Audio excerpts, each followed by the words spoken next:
Rochi, unsay pinakalisod nga imong na-encounter as OFW sa Australia?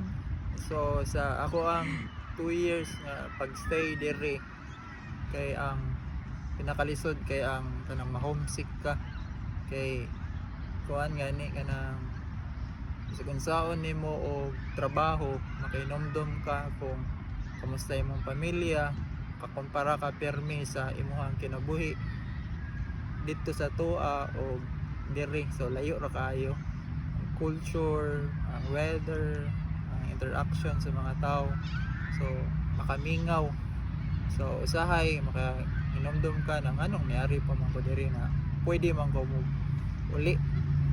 So mao to nagi panahon na ma-homesick ka pero padayon gyapon sa kinabuhi, narbaho gyapon mangitag kwarta, mana part yun na sa pagka OFW.